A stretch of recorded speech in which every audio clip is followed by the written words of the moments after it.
Okay, welcome everybody to the June 2023 Valley Astronomy Club imaging meeting. And so recently in the news for I think it was like late May when this came up, there was a galaxy,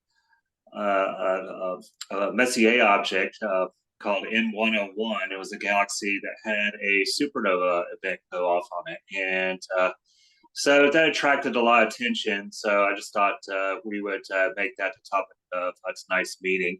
I mean, not just about supernovae, but galaxies in general. I guess we're overdue for the Milky Way galaxy. Our home is overdue for a supernova, but I don't know, maybe someday. Betelgeuse seems to be misbehaving these days, so who knows what's going to happen there. So anyway, but yeah, the whole point is just we'll just take a browse around at some of our galaxy images, and if anybody has any actual supernova images of or galaxies that have had supernovas go off in them, yeah, we'd like to see it. So with that, let me go ahead and stop my share, and I'll go to another screen.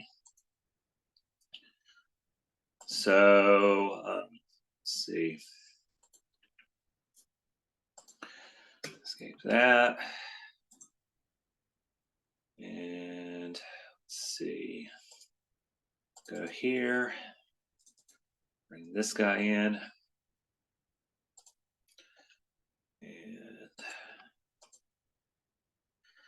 And then share. Okay, there we go. Everybody see that? Yeah, I see it. Anyways, Yes. So anyways, in all honesty, I have imaged galaxies for a while. And so I just went through some of my old images that I captured a long time ago.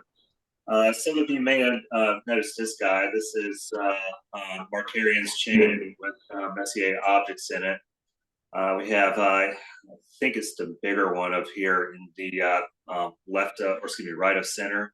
I think that's M86. And then the other one that's really brilliant here, that's M84. But down here, supposedly, of all the galaxies that are part of what's termed Virgo supercluster of galaxies, this guy is the most massive, and that's galaxy M87. So there's that. And I guess these two are just like sister galaxies, sort of like the Magellanic Clouds going around us at back here at the Milky Way. Yeah, Virgo is pretty rich with a lot of objects to image when it comes to galaxies. I mean, here's a nice little spiral here, and it looks like that's a lenticular, I guess. But of course, we got the ginormous elliptical galaxies right here. The thing that's kind of neat about this picture, or probably sad at the same time, this is the last image I took out at Bigwoods. I don't know how much the club is really using that location these days. I haven't been out to a RAC ops in a very long time. I just haven't been able to. And but this image was captured with a three element triplet stellar view 90 millimeter aperture at f7, so 630 millimeters, and it was with a Canon 600D Rebel, and so there's that one. Okay, this is my very first galaxy image, so naturally it's not going to look all that great. I have no idea why it was black and white, but then again, I have no idea how to really work a DSLR, much less take images using a DSLR stuffed into an optical tube assembly. In this case, it was a Schmidt-Newtonian at 800 millimeters, so there you go. You have the Andromeda Galaxy there, and so 800 millimeters DSLR camera. This is an older Canon camera. This was a 350D, only 8 megapixels. This group is kind of cool. This is, I think it's to the left of the head of the constellation Leo. This is called Hickson 44, and it's just this nice little tight group of galaxies. Yeah, you got a nice barred. I'm assuming that's a barred spiral that's top of center. Then you have a regular barred center. Excuse me, barred barred galaxy right of center, and then there you go. You have an edge on with a nice dust lane. Some other galaxies in this picture, faint fuzzies, as some of us would call it. And then this right here was my very first photo mosaic, and it's made of 5 panes. It wasn't processed very well. I need to go back and just do it all over again. But obviously, it's M31, great Andromeda galaxy. But this guy right here was the camera that I used and the telescope I used. So it gives you kind of an idea of how big this object is. This right here, like I said, it's a mosaic. It's 5 panes. So, you know, 2 panes on the left, 2 on the right, and then core was the center, which you can kind of make out in this image of the field of view that camera and telescope combination is capable of imaging. So anyways, then I got into this is like, oh wait a minute, no, this is one of my older pictures as well. This is just a one single 30-second image of M64, known as the black-eyed galaxy. I want to say this is in, let's see if I can get the pronunciation right. I think it's called Coma Berenices, I believe this is what it's called, the constellation Coma Berenices. And unique thing about that, because it's called a black eye, the nucleus is what has a dust lane rather than, you know, just the outer perimeter of the galaxy. I mean, there's just this dust lane that's just right up onto the nucleus of that M64 here. I think this is in Coma Berenices 2 as well. Let's see. Anyway, this was also with the 800 millimeter Schmidt-Newtonian and the Canon 350D DSLR, and this is a very common group of galaxies that's imaged quite a bit. It's called the Leo triplet. So obviously it's found in the constellation Leo. Now, I think the way it works here is this guy right here to the lower right of center is M66, and one above it, that's M67. This is an NGC object. I don't remember the number for that one, but you can't really see it right here. But coming off of this NGC object, there is what's termed a tidal tail. And it's thought that these galaxies, their gravitational sphere of influence is pulling on to this galaxy right there and flinging some of its mass out into space. And long exposure images, you'll see this little river or just this tail coming off of stars that's just being yanked away from it by the other 2 galaxies in this group. So yeah, the Leo triplet. This is, let's see, this is M9, yeah, M90. If I remember correctly, this is also this is in Virgo, actually. This is was my first galaxy image I took with a Schmidt-Newtonian. This was with a C9.25, and once again, this was with a Canon 350D. So I'm getting a little bit better with my technique as we go along here. And this is in 96. Actually, yeah, okay, yeah, that's correct. So this is in 96. Anyway, I was trying to recollect which OTA I used for this. It was the C9.25 Schmidt-Newtonian, or excuse me, Schmidt-Cassegrain. Again, Celestron 9.25 inch, and yeah, that was with the 350D. This is also this was back here. This guy was in Leo. Over here we have M100 and some of its neighboring galaxies. I can't remember the name of that other galaxy that's upper right of center. And but yeah, M100. This one's in Virgo. And this is what I like to call the other Leo triplet. It's kind of, if I'm thinking correctly, I think this is kind of south of the original Leo triplet. And I don't know all the names of these galaxies. I'm assuming that the brightest one there, the elliptic there, uh, the top one of the group, is M105. So that was with the Schmidt-Newtonian 800 millimeters. Then everybody knows this one. These two guys, you have M81 to the left, to the left, and M82, the Cigar Galaxy, to the right. M82, if you can get a good long focal length image of it, has a really nice H alpha signaling to it as well. So some people, that's what they'll do. So they'll image the galaxy in visible light, then they'll go back and filter it for hydrogen alpha and overlay it on top of it when they're imaging that galaxy. This is M891, or NGC 891. This guy, or this image rather, wasn't the best in the world. If I remember correctly, I want to say it's either in Pegasus or Andromeda, but anyway, it's not the time of year, not around the March time of year. It's what was it, like more like September and October is when this guy is available. So, well, you just like Andromeda, that's when it's about in its prime, that time of the year.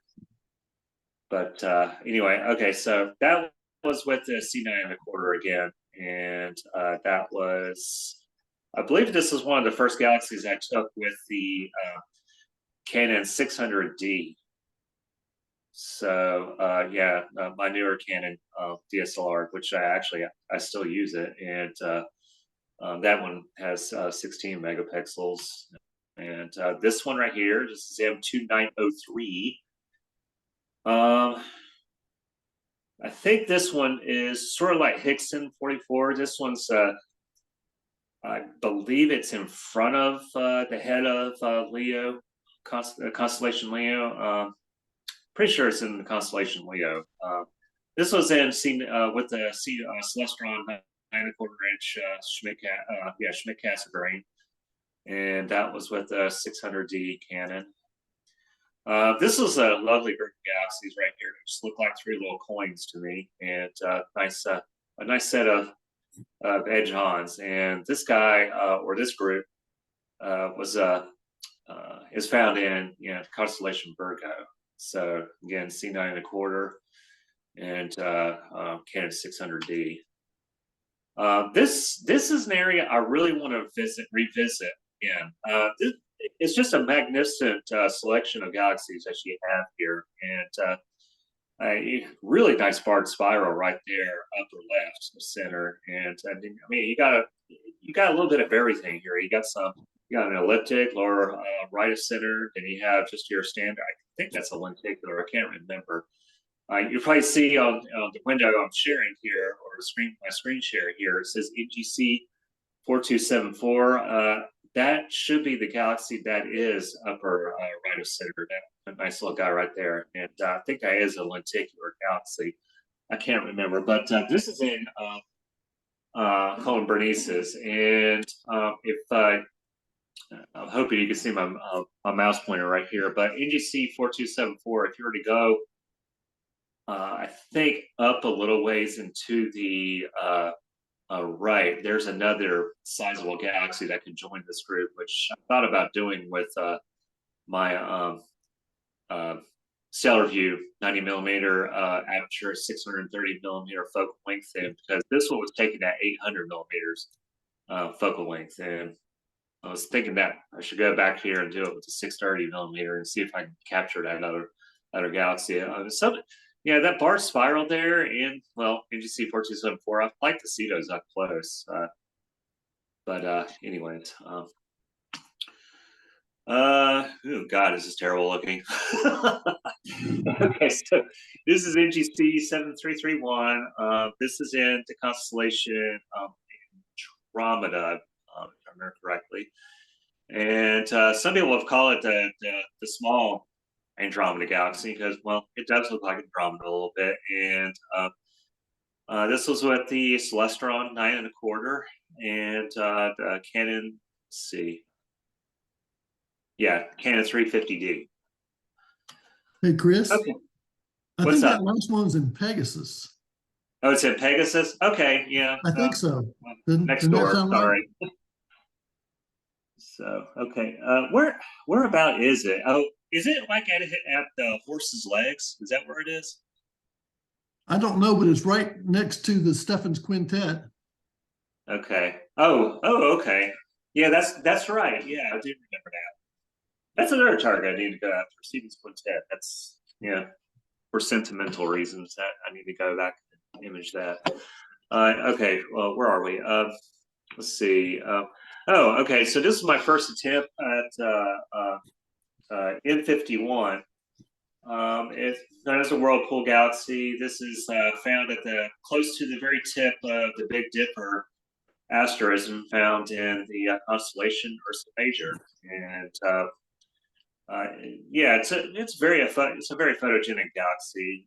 Everybody's who's been in the hobby for a while. I've seen several images of this taken, if not from tax-paid space telescopes. I definitely have seen it from our telescopes and whatnot. But this was at 800 millimeters, so this is going back to my earlier equipment, the Schmidt Newtonian at 800 millimeters, and using the Canon 350D. And then let's see. Then okay, so here we have M51, and so this is the second time around to it. A lot better. This is the last galaxy image I took with the C 9 1/4 Celestron 9 1/4 inch Schmidt Cassegrain, and this was with the Canon 600D. So turned out really well. The thing that I'm like kicking myself because I don't understand why I would have deleted it. It turned out so well, and this was taken. I don't know. Let me see if the file name has a. Let's see. It says 2011, so I assume that's right. So 2011, yeah. So I took this image back in 2011, and it's been more than 10 years, a dozen years, I guess. But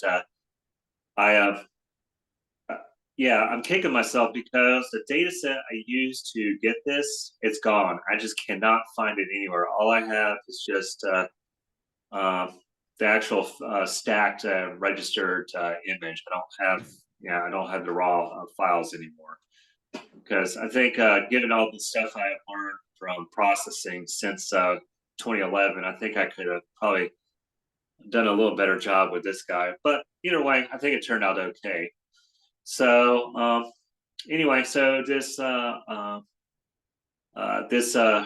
this meeting is all about Galaxies and Supernovae. So this is the reason why I went back to it. Imaging M51. This is I guess it was 2011 when this occurred, but 2011 M51 had a star die inside it, and so there was a supernova, and so here it is back a long time ago, and then here's the most recent one. Quote recent, it was 2011, right? And so I made an animated GIF that's inspired by Mark Lang. Thanks, Mark.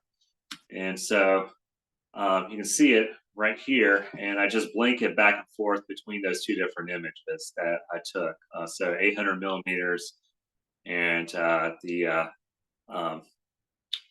1500 millimeters is what the Schmidt Cassegrain, the C9 1/4 Celestron is able to image. So yeah, I guess it makes sense because there it is. It's labeled Supernova 2011 DH.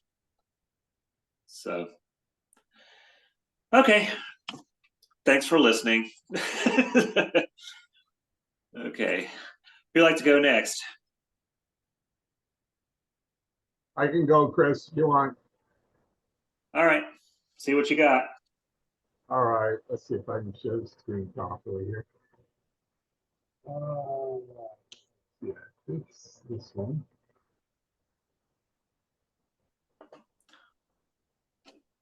that showing up? Yeah, I can see it. All right. So these are Flickr, right? Inside this collection. I haven't done of the Galaxy stuff because from Durham it's easy to shoot galaxies, and I do mostly neuro these days. But some of these go way back 8 or 9 years. Here's MFib Chris was just talking. This one has LRGB and hydrogen alpha because I wanted to try to get some of the star forming regions here. So the red stuff is with the hydrogen alpha filter. And this was probably done by Edge 8 Celestron on the Edge with a variety of filters and all of that. And probably my ATIC 460 camera back then. So I couldn't have done this, I don't think, with my Canon cameras on that at that time. And well, certainly not with the AH alpha and all of that. So it must have been done with that. Like Chris, I don't know exactly where the data is for this either. Next one, this one was done just a few weeks ago. The Milky Way. This is off of Winslow, Arizona. My son and I drive from North Carolina to California. Sort of celebrate his 40th birthday. And we stopped at some of the things along the way, and I'll show some that later. But we at Winslow, Arizona, we're going to see the meteor crater the next, and it's a dark place. Unfortunately, the moon was quite bright when we were there. So, but I just set up a 5.8 millimeter fisheye on my Canon 6D on a tripod and just took some pictures. And so I was able to see the Milky Way across fairly low in the sky. Also, it's not the best time for the Milky Way either. So the to the left there is the town of Winslow, and the moon is on the upper right there. So you can see that I can imagine when the moon isn't out that this must be incredibly dark there. It's supposed to be mortal 3 or 4 most of the time, but it wasn't. But like I said, with the moon wasn't that great. But it was also a lot of fun to go there. And so let's see. Next, this was at Stanton River State Park, and this is with an iPhone 14 of the Milky Way on a tripod. And there's sort of astronomy modes now to use on these new iPhones. And so I just aimed it to Milky Way, second exposure, and this is well, it's a relatively dark area, so you could see the way, and the camera could pick it up much better. So that fun to do without much equipment, just some processing and that sort of thing. This is my first Andromeda, and it's poorly processed, and I need to go back and redo it because I did this way back in like 2014 or something like that. This is on a Colorview 102 with a 60D, I think. And I think this is at Stanton River also. So I managed to get some of the color, but some of the, you can tell the processing is not very good. I overdid it in Photoshop, but I was pleased at the time to get something that showed all the bands and all of that. And then here's one. This I took from home in Durham with I think this with my AI 2600M, and I just removed all this to see what I could get. And so that's kind of an interesting to play around with if you want to just velocity in the structure of the galaxy. See, that's fun to do. And then this is also done from home as well. And this was with a hydrogen alpha filter and a luminosity filter, because I wanted to emphasize star forming regions in this galaxy, and there are quite a lot of them. And so recently, of course, they've done this area with oxygen filters and found some interesting nebula structures in this area that no one even professionals ever knew about. So I wish I had done some of that in oxygen when I was shooting this, but I didn't do that. I just did hydrogen alpha. but it's fun. It's fun seeing it in a slightly different way. Okay, here's M81 and M82, and look here. Chris was talking about the hydrogen alpha a bit here, and you can see the center of this. There's this red splotches, and so that's with hydrogen alpha. This was done with a LRD with hydrogen alpha as well. It's not great. You don't see the structure here and here in the M81 Galaxy. So I can do a better job of it. This was done probably years ago when they first hydrogen alpha filter for one of them. Okay, and here's the Leo triplet that Chris has already shown. Again, done probably 7 years ago with a Stellarvue 102, I think, and probably the ATIC 460 camera with that. Maybe this is probably the color, so it's probably the ASI 71. Probably what I used for this one. Okay, and here's the Markarian chain that Chris already showed, just in luminosity and reversed.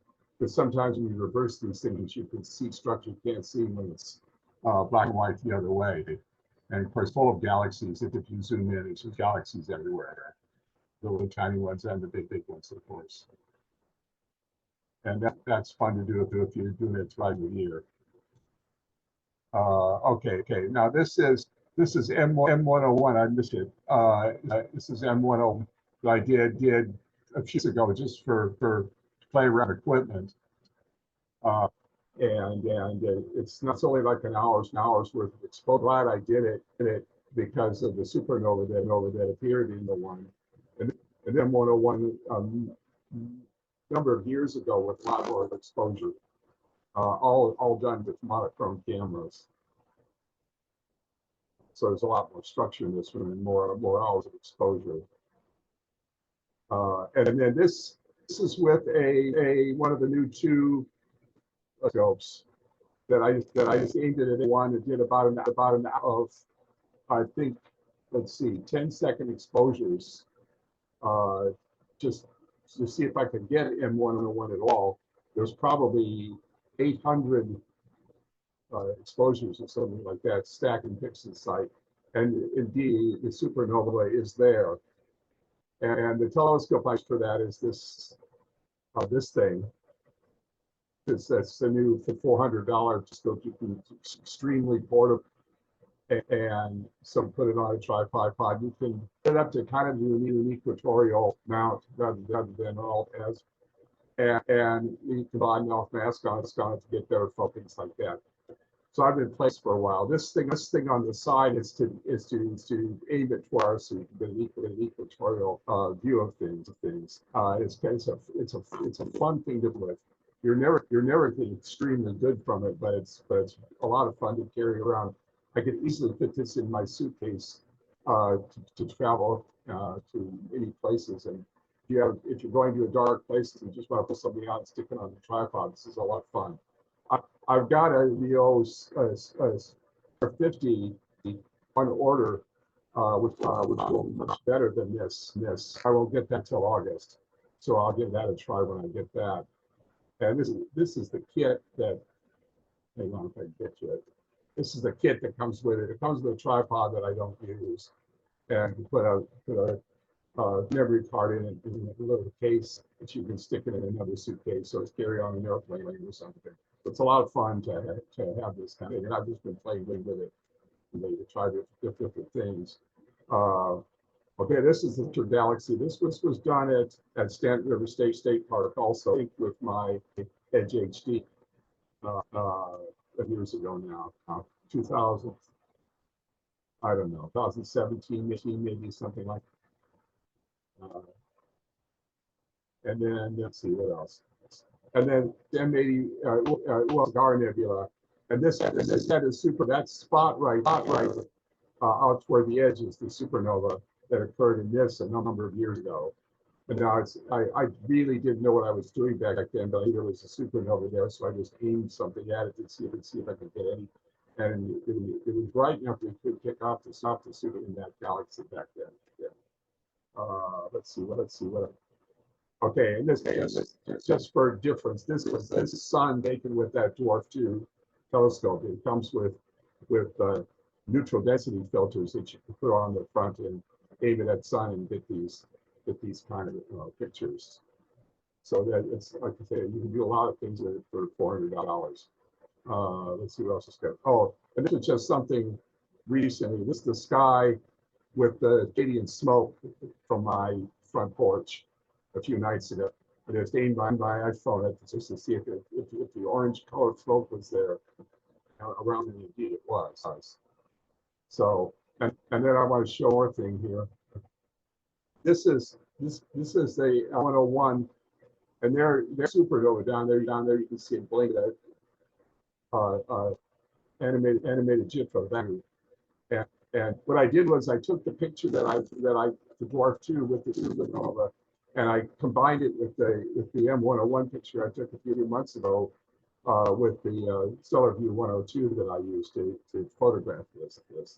And it's combined. I just stacked the two inside, and then I made it so that you could see where the supernova was. And so that was going to do. I couldn't get this much with the Dwarf, but I could get the supernova, so I just combined them together. So I didn't want to take my big telescope out and try again, because it was kind of a cloudy most of the nights, and it wasn't working. Anyway, that's all I've got for now, Chris. Okay, very good. Okay, I You do realize that you could probably just go back and image that in color and just combine it. I mean, it's not like it's cheating or anything. right. Okay, I stop share here. Okay. But okay, nice selection, Steve. So who would like to go next? I can go, Chris. All right, let's see what you got.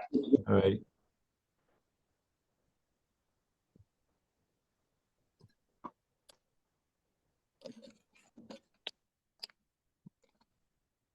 Did that come up? Yep, you can see it. Yep. I took this with my 94 millimeter f6.8 Brandon refractor and older Apo, and I took this on June 9th, and there was still a bit of haze. Looked like a really kind of a hazy summer night. Normally it's about Bortle 5, and it looked more like Bortle 6. But I took 60 3-minute exposures. So this is 3 hours with the ASI 294 Pro. And it shows the quite nicely the supernova in one of the arms. It's pretty bright. And I have oh gosh, 3.5, close to 4 hours of M101 from February, April 15th, and the next thing is to figure out how to do what Mark's done, and that is to, I guess, with macros, whatever, and to flash it, on and off in that. But considering the sky conditions, it turned out pretty good. Yeah, and this has been cropped by roughly 1.3x.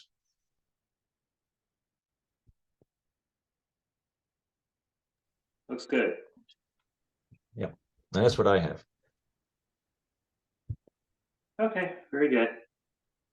Anybody else?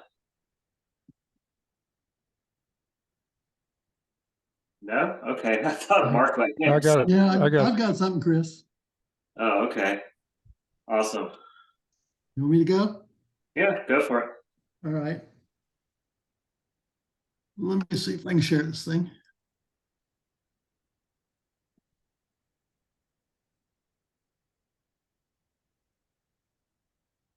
Okay, can everybody see what I Yeah, got? looks beautiful. Okay. This is my version of the Supernova NM101. The base image was shot back in 2020.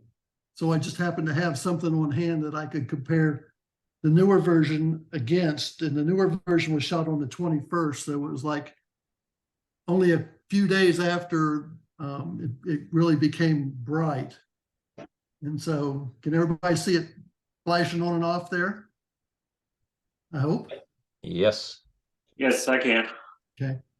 And by the way, Don, you don't have to have any special stuff to do it. If you got Photoshop, you can do it with that. I use a little program that's made specifically to animate to make animated GIFs, and just because I post these things on my own webpage, and they end up being small, so you don't have to worry about huge movies like on YouTube or something like that. Yeah, So I was. I went on YouTube looking for. I've been using GIMP, and it looked like it didn't look like it was going to be something I figure out real quickly. I need to go back. And if you have any suggestion, what's something I have a suggestion, Don. If you just do a search for animated GIF or GIF on the web, there are some you can simply upload your files or create one for you. Steve, you're there's a lot of echo in your. I'm sorry. And yeah, could you repeat what you just said, or just? If you go online, Yes. and do a search for creating animated GIFs. Okay, animated what?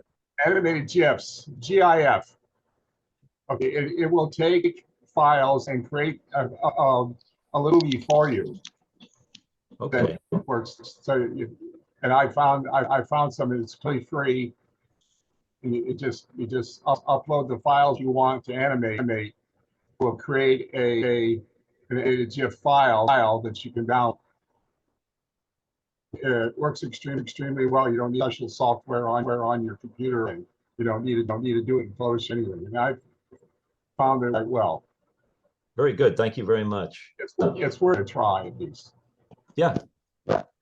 Yeah, Don, there's several free programs that you can get. This particular thing that I use is called GIF Animator, and I bought it many years ago, and it cost about $50 way back when. But it's really simple and does a good job. Anyway, this both of these exposures for this galaxy were taken on my 4-inch refractor, and they were about 40 minutes long, roughly. And I didn't want to go real deep on the galaxy to overwhelm the brightness of the supernova. So that's the first one. And I'm going to have trouble here. The Zoom thing is hiding part of what I'm trying to show. Let's see. Oh, there we go. Okay, so the next thing I'm going to show is something that Chris showed. This is the Supernova NM51. This was back on, the first image was taken on July 10th, July 3rd of 2010. And the second was on June the 4th of 2011. And I shot both of these with a homemade 8-inch Newtonian reflector, which I've now sold. But, back then I was using my old S-Big ST402 camera, and a CCD camera. And the pixels on that thing were like 9 microns. So huge by today's standards. The whole chip on this camera was about what we use for guide cameras nowadays. But anyway, it turned out fairly well back then. And let's see, I have a note. It's about getting close to an hour exposure time on each one of these. But you can clearly see I hope everybody can clearly see the supernova flashing back and forth there. I can see it. Absolutely. Absolutely, Mark. I've seen it before, so. Very much like yours. Very much like yours. Okay, moving on. Here's another supernova.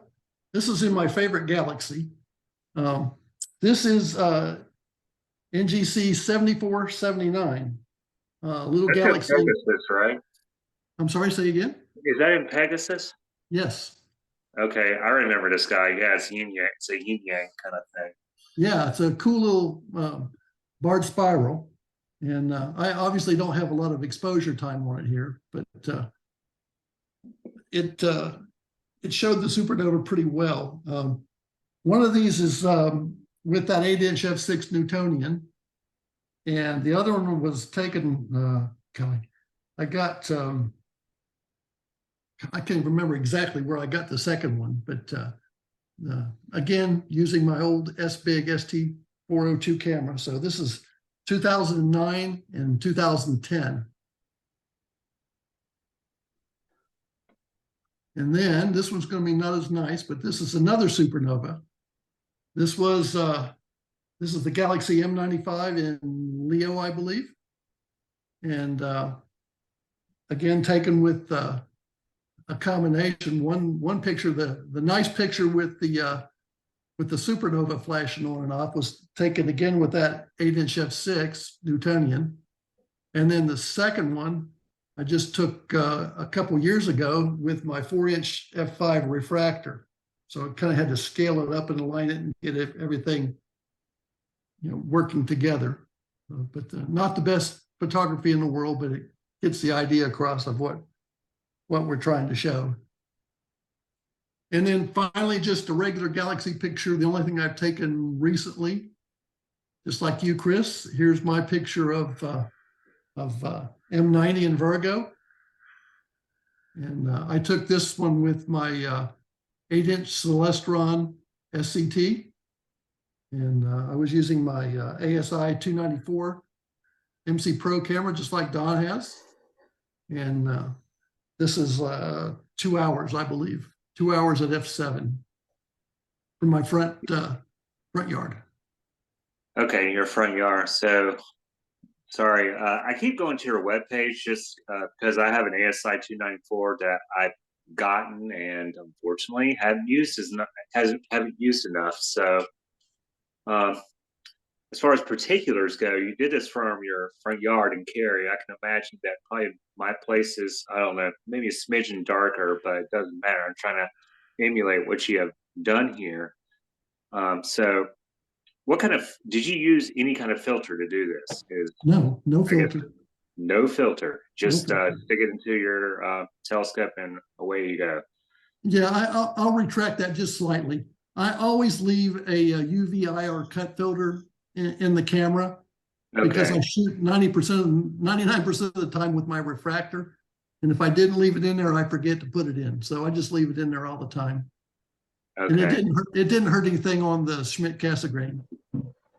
Okay. Mark, is this cropped in any way? Ever so slightly to get the to get rid of the registration stuff. So just a little bit. Yeah, okay.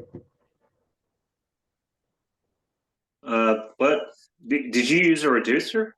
I mean, Yes, I have an f7 reducer, so the focal length or the focal ratio is f7. So it takes it down to millimeters? about 1400 millimeters. Okay, very good. Okay, I'm going to stop the share. What were your sub exposures? Let's see. They were 2 minutes Thank you. each. 2 minutes in Cary. Wow. Yeah. And, obviously, it got some work in PixInsight with the tools that deal with gradients and things. Well, And I mean, I've also been to your plates, Mark, so that's pretty remarkable still, Yeah, it's also, the black point is up a little bit, so it's covering up some stuff. So it's not quite as good as it looks if you were in a real dark place, but it's not bad for the conditions that I have to shoot in. Okay, anybody else have questions? Very nice. Okay, I guess one more thing, Mark. Do you think you're going to go back and visit 7479 with your Schmidt Caspary? yeah, I'd love to. I just haven't had the time to do it. I haven't even had time to get it into the challenge for this month much. Yeah, And so, me neither. That's bad, isn't it? yeah, I had an idea of shooting something specifically for it, but I haven't something else that I can use just in case. But I think we're past the good weather of spring, and we're now moving into the hazy stuff of summer. Yeah, of course. Dog days. Okay, who would like to go next? I think I'll go next. Awesome. Let's see what you got. Let's see. Not sure if this is going to work because I'm on the phone. Never try this.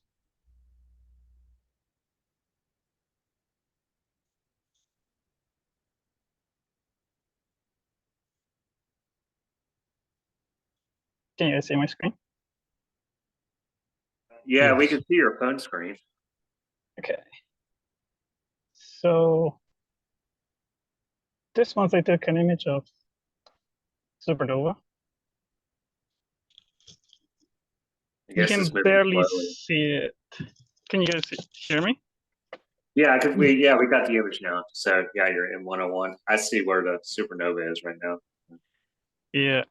Unfortunately, with the weather here in Raleigh, I was only able to get only about 30 minutes of exposure with the hazy weather. But you can barely see the supernova right here. Oh, well, I think it's pretty obvious. You got it right there at about 6 o'clock to the nucleus, right? Yeah. And that was also out of focus, but at least I captured it. So the other thing I captured was Arcarian's chain. And this is about 30 hours of exposure. Oh, This where was was taken this? with the, say again. Where was this? Is this Raleigh too? Yeah, this is also in Raleigh. One of the clubs where there's a club here in Raleigh that I'm a member of. We fly RC airplanes. They Oh, okay. they have an empty field at night, so it's very dark here. This is Where taken you- with a 6-inch reflector. What's 5 your minutes of telescope or optics? sorry. Oh, sorry. Yeah, sorry, I didn't mean to interrupt. What are your telescope or optics for this? So this is with a 6-inch reflector, 750 millimeter, and an APS-C sized camera. About 5 minutes of exposures. With this camera, the dynamic range is very high. Even at 5 minutes of exposures, no filter. I think I still blew the colors though, but it's pretty good resolution, I think. What kind of yeah, I'm sorry. So you just said a 750. So you said 6-inch, so that would make it an F5, I believe. F5 reduced to 4.5. Oh, reduced to F4. Okay. Well, Yeah. I mean, I'm not interrogating you, but what brand is that telescope? It's an Orion. That's an Orion. Oh, Yeah, okay. it's an Orion. And kind of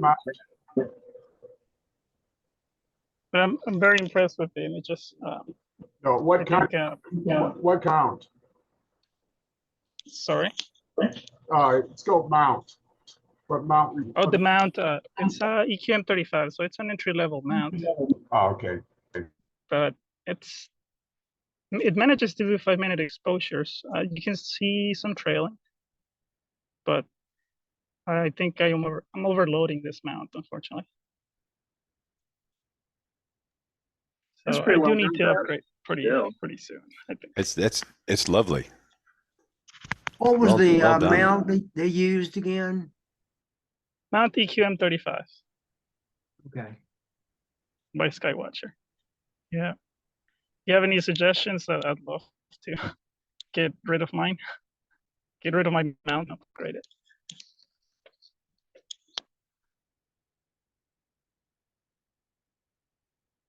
I don't know. All I have is experience with Skywatcher.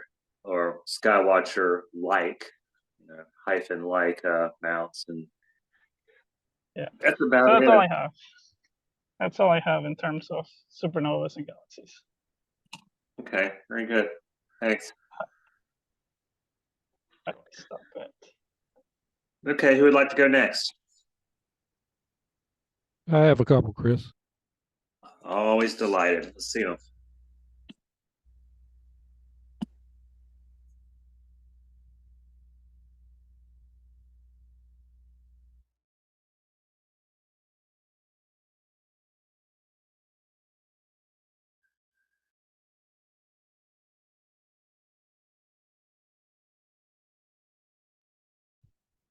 Yeah, I don't have a share button here, Chris. I don't know why. Yeah, here we go. Let me check Here we go. this. Here we go. Oh,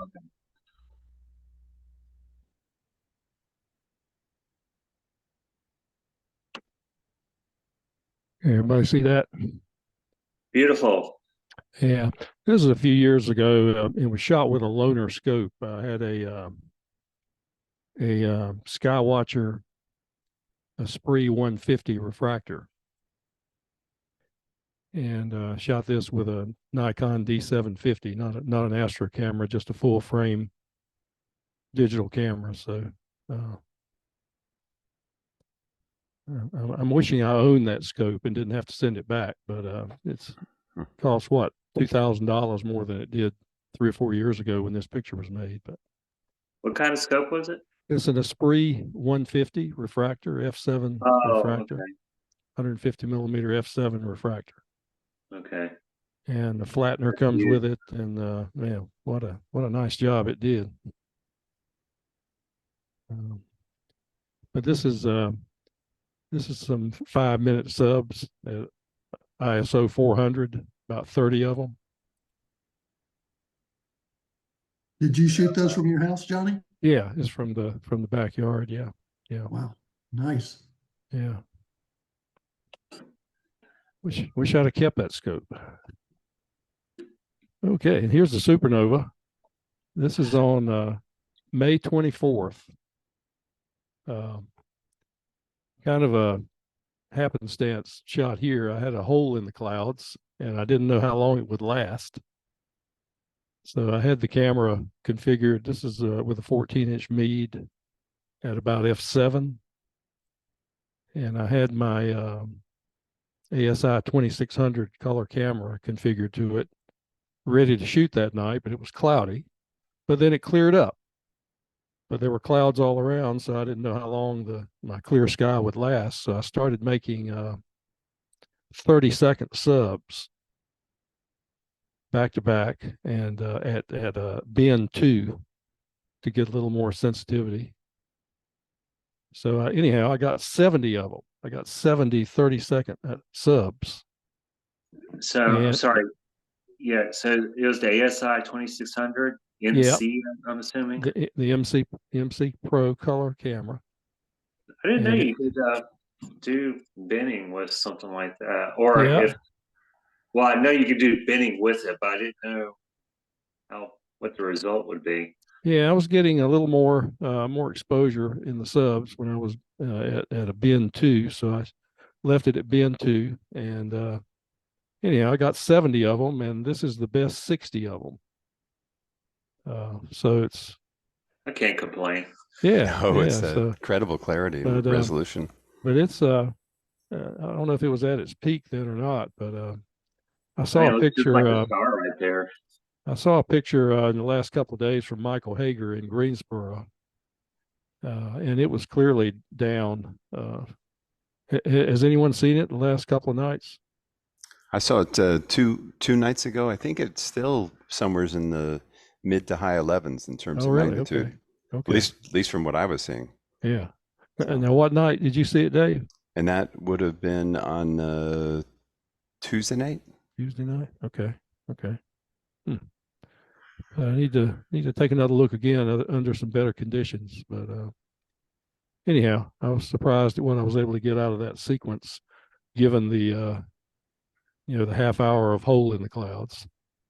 And Uh, John, if you don't mind just explaining just a little bit about the binning, because I've seen that option. I know Yeah. that. What is it? What's it sort of do for you? You said increased Well, sensitivity? yeah, it makes the pixels bigger. It bends, if you bend two, it bends the pixels 2 by 2. Okay. So you have 4 pixels there acting like 1 pixel. So that generally increases sensitivity. Plus, it may, with a long focal length like this, it probably gives you a better sampling of the image than the bin one would. But anyhow, it still had some pretty good resolution to it, and I was just worried about getting clouded out in 5 minutes, but I lucked out and had a little over a half an hour of it. But definitely need to revisit it. But this is about f7. The telescope's f10, and I'm using an astrophysics telecompressor lens. That's a little 2-inch lens that they sell in a cell for like $150. And you can vary the distance to the camera and get anywhere between about f6.5 and f8. And this is about f7. Tony, I have a question for you. Yeah. What is that kind of interesting looking object near the left side, bright, kind of bluish? Right here? Yeah. It's a little background galaxy. Oh, okay. Yeah, yeah. There's a planetary nebula out there too, isn't there? Is that the Not sure. planetary nebula? Not sure. Not sure. But Trying to remember where that is and flip it over my head. yeah. Anyhow, very, very nice supernova and a very nice galaxy in a very nice position at a good time of year. So this is another one done with the 14-inch at about f7. This is NGC 4565, and for this one, I made a little widget to put diffraction spikes on the images of stars using the Schmidt-Cassegrain, which you don't get diffraction spikes with a conventional Schmidt-Cassegrain. So I found a film can, 100 feet of film came over, and it just fit over the secondary mirror of the 14-inch. Okay. So I got some music wire, piano wire, and soldered it to the film can so it would cross the aperture, the 14-inch aperture. And that was a little much. So I started clipping the ends of the piano wire and got the diffraction about where I wanted it. So this is the first time I'd ever used it, and the last time I've used it, in fact. But it's the reason for the diffraction spikes on the bright star. So this thing was like inside your telescope? Nope, no, it's over the secondary mirror. It slips right over the outside of the secondary. Is it almost like mimicking the holder for the secondary mirror that you've got? Yeah. But the Schmidt-Cassegrain has the correct right. so you don't have yes. doesn't have a spider. Right. So I got this film can and noticed it fits right over the secondary without any no sloppiness. Yeah, So, I almost feel like that the secondary obstruction would just like cover it up. So it actually no, it it's the same diameter. The can Yeah. is the same diameter as the secondary mount. How far away is like the wiring and stuff from the? A quarter of an inch or so. Really, that's all it takes. Yeah, Wow. yeah. It's very thin wire, music wire. Yeah. And I just started snipping the ends off of it and shortening them until the diffraction level got to where I wanted. And anyhow, that's the first and last time that I've used it. I need to use it some more so I know what to. But this is about 35-minute subs with the 14-inch. That is a beautiful picture. Mm-hmm. And it's a nice object, and this was back in the spring. I think this was in March, early March, when it was high in the sky. But anyhow, that's all I've got. Okay, very good. Anybody else? It's always hard going after Johnny. I've got just a couple just to show.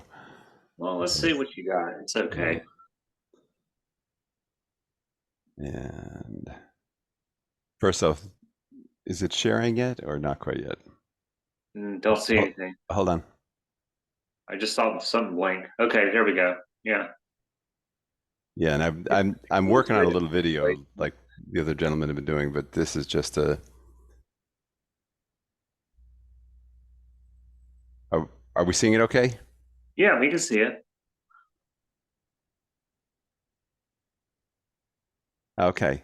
And what the only thing I did was put a little arrow in just to show where the supernova is, and one was probably a couple weeks before of just the M101, and then I took it on June 2nd of the M101, just to sort of show the difference with the supernovas there. And that's with your 60 millimeter, Dave? The 66 millimeter, yes. Yeah. Yep. Nice. Yep. And then what else I got here? Is that showing up? I still see M101. Oh, okay. Hold on. Let me try doing this, and here. Is that showing up? Not yet. All right, hold on.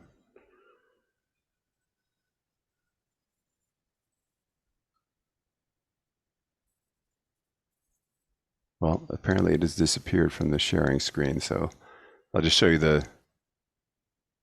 Okay, you got the sun. Yeah, I think I passed this around a little bit, but this was the first one I tried of the using a solar filter for the very first time on my Rhine 130 millimeter short tube reflector with the ASI 533, and was just experimenting a little bit, getting ready for the eclipse stuff to try to see what I was going to be able to do. So it's just a simple white filter, a Bader or Bader filter, but just learning on trying to get the sun there. I'm sorry I didn't get my. I had a globular for you guys. Well, say that for next time. That's the whole point of the channel. Oh, is it next time is the globular? Okay. Yeah, I apologize for being late. I missed the beginning part, so I'd forgotten which one we were doing tonight. So nice sharpness. Yeah, definitely. I felt pretty good about the focusing and all. So when was that? And this would have been Sunday, June 9th. Okay, that makes sense because I remember seeing H alpha images of that thing, and that was a really good time to take images of it. I mean, with anything, just a white filter would have been fine too. Yeah. Lots of activity going on.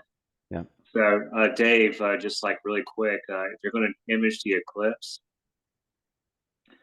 so I don't know, you may already know this, but like when you get to when you're about to get to totality, make remove the white filter.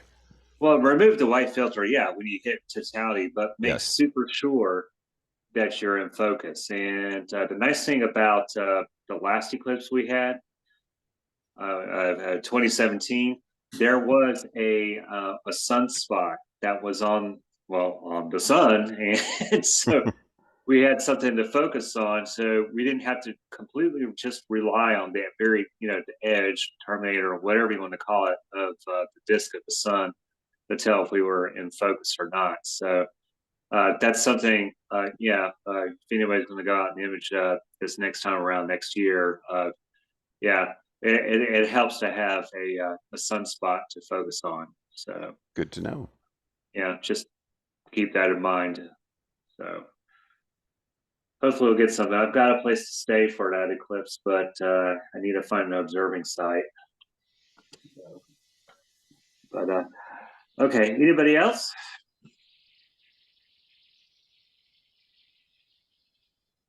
No? Okay. All right. Well, yeah. So the whole point of this the topic was to look at galaxies and supernovas. So, but as is with all imaging things, we always take a look at any material anybody else has taken that have nothing to do with the subject matter. So if anybody has any additional images that are not, well, galaxies and supernova, would anybody like to share? Yeah, I can, Chris. All right, let's see what you got. All right. Let me things around here. Uh, as I took a trip across country in May here to Burbank, California, and part of it was to stop at some interesting places on the way. So I have some albums here if I can get it all worked out. Okay, tell me if you got. Chris, you I think showed this maybe last time that you'd gone out here too. Yeah, that was the last, what was it? Imaging Target Challenge. It was solar system object, and I kind of blew off the topic and showed the meteor crater. Right. So when we were driving, I wanted to go to see that because I always wanted to see it in your hand. So I took a bunch of pictures, and I'm going to show a few other things. This was one I basically stole from somebody else and photoshopped it. And but this is meteor crater. If you haven't been there, extremely highly recommended place to go. So I took the pictures. Let's see. There's a scanning or cutting or cutting. It's just all pictures. And,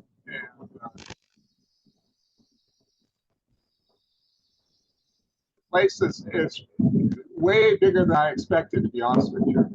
I have really no idea. It's very well done. The area is quite well done for just observing and having places to go. And there's this panorama. And then almost a place you climb up to where you can see everything in all directions. And so it's a panorama taken, and then with my iPhone. It's almost like if you go there, you kind of don't need any photography material, given how good cell phone cameras are. I mean, everything was just done with my iPhone. Didn't do anything else but that. And of course, the I-14 is very good. And they have a very nice museum there that shows kinds of things about asteroids and that kind of thing. And there were snow ones in the distance through the sort of picture window in one of their walls toward the mountains. And then you can zoom in on the area in the middle where X trained. And there's if you can see him, there's a little astronaut guiding down there to give you some idea of how big it is. So that's some of my pictures from the meteor crater. so Steve, I got a question. When you were there, because it was like this when I was there. Yeah. Was it very windy? At times, yes. Okay. Yeah, They were. In the movie, you heard a little bit. Yeah, the wind was really bad when I was there. They had 50-mile-an-hour gusts when I was there. Yeah.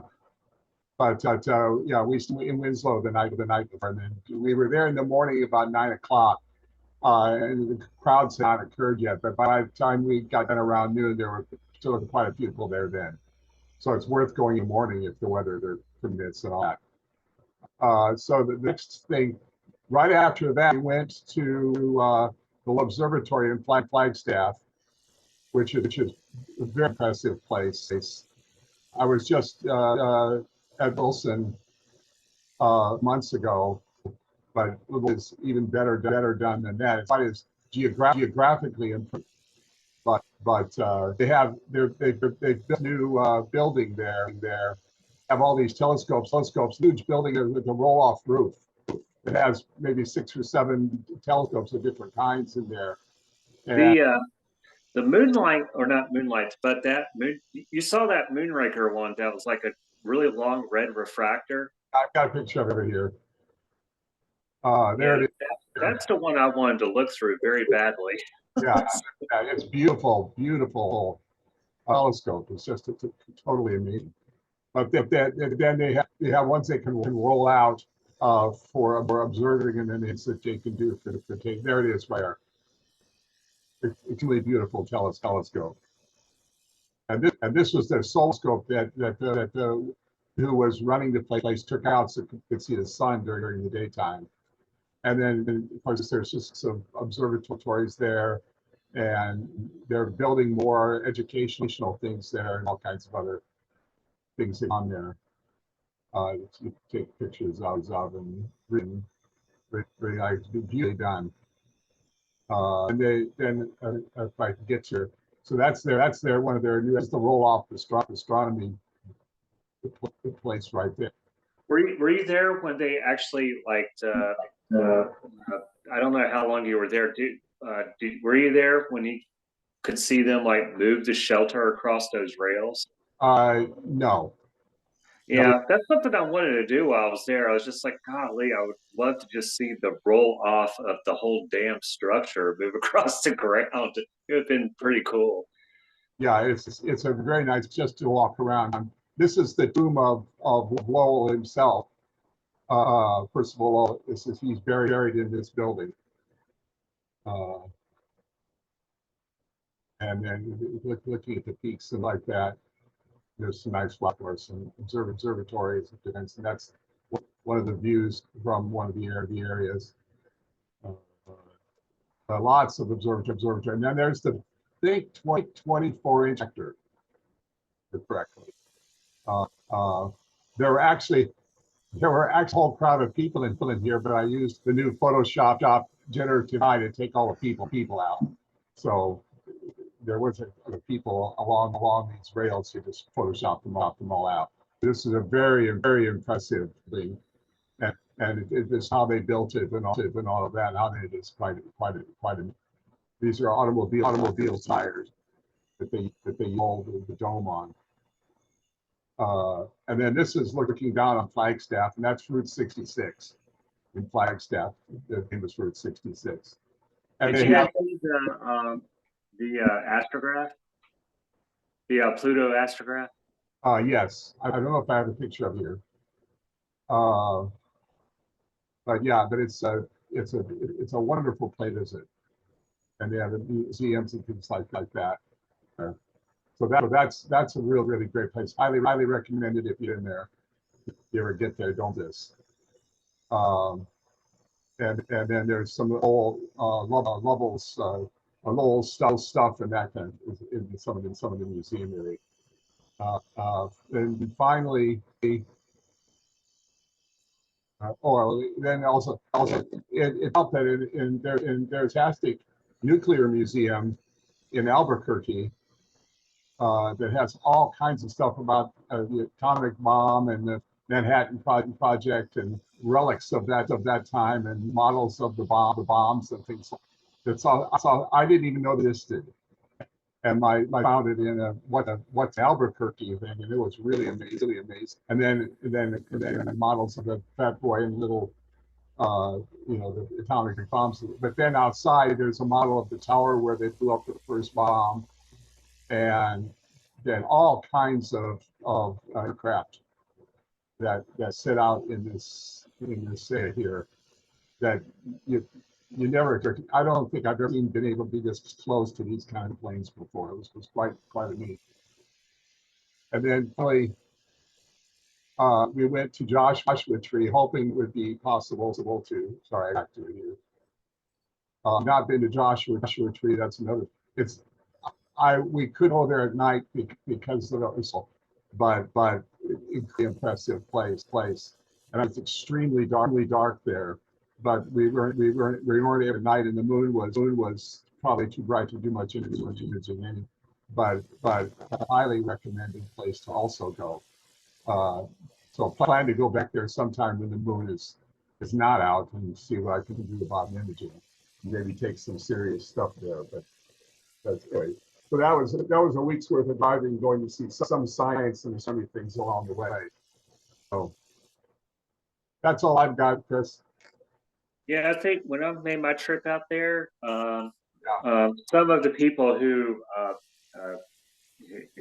who may know about the history of astronomy in regards to light pollution. My best friend, he lived in Tucson, and those who know about light pollution, they understand that Tucson is probably really strict about light pollution. See, my best friend, he lives there, and we stayed at his parents' house because his parents are currently have residence in Chicago right now. But we stayed at his parents' place.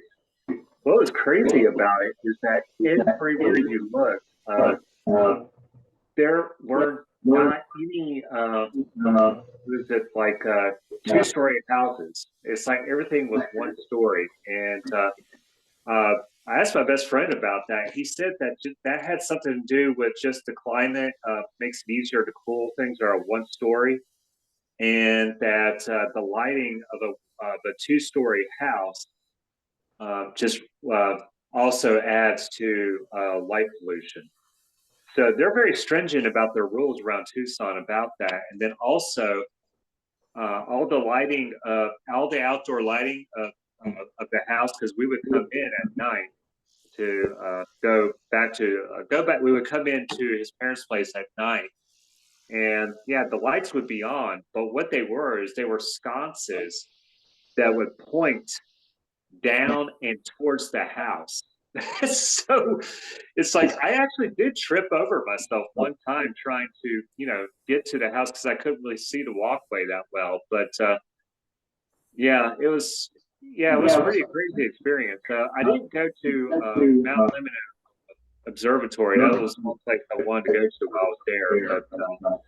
But it was just crazy. Yeah, everybody hears about Tucson, how they fight light pollution so much.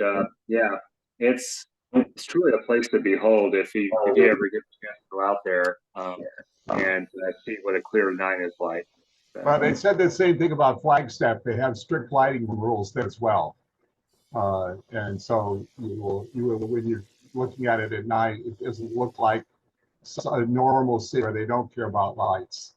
So the laboratory has worked with Flagstaff people who minimize light pollution there. We weren't there at night, so I can't. But there are places where they take it seriously. So.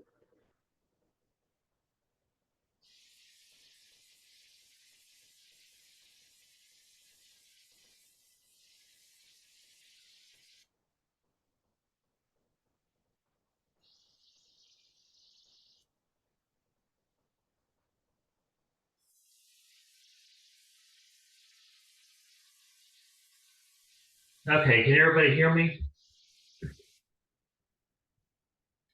Yes, Chris. Yes.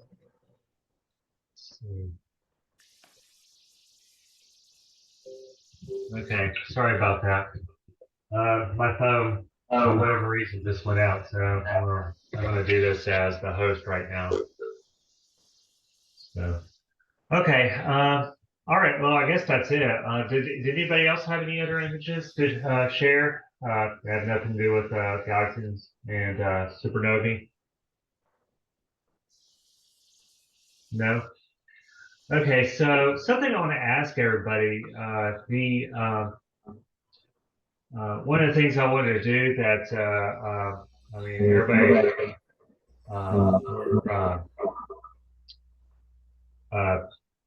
I had a positive. We just kind of it was received pretty well. So I'm looking at the calendar right now. The next meeting will be let's see, on the 20th of July, and what I thought that we could do is that back to a little bit before we did the what was it? The last target challenge, we all got together for a processing session over at the Brick House. Is there anybody here that would be interested in doing that again?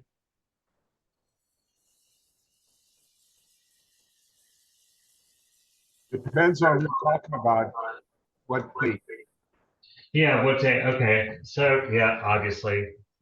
So I was thinking, excuse me, like the week before the imaging meeting, so the 15th of Saturday, of July 15th, Saturday. Yeah, I will be out in the on the 15th, but that's ignorable. Okay. Well, anyway, I'll just announce that to the group, but otherwise, I don't really have anything else to add tonight, but I thank everybody for coming. And our next meeting, as you already know, will be the Imaging Target Challenge. And for this challenge, it was all about taking an image of any globular cluster out there. And as far as challenge goes, maybe do it with a different focal length or different processing techniques or something that you've never done before, or just a globular cluster that you've never imaged before. So but anyway, yeah, I haven't gotten around to it, and I'm hoping this weekend will turn out the way it's being forecasted for, because that's I'll be strawberry season's over for me, so I don't have to worry about my weekends being shot anymore. But anyways, okay, I guess that's it. Does anybody else have anything else they want to bring up? Chris, Yeah. just to quickly second the idea about the that when we did the processing meeting over the brick house, that really was extremely helpful. So I would be up for doing that again. So Yeah, I'll go ahead and announce it online as well. I just didn't know what everybody else thought about it. Anybody who was in attendance here tonight, if that was something they would be into. So, okay. Yeah, I'll announce it later. So, yeah, we'd love to see you there, Dave. Let's see, but I'll post a date of when we can get together and do that. Okay, with that, I guess we'll meeting adjourned. We'll see you guys next time.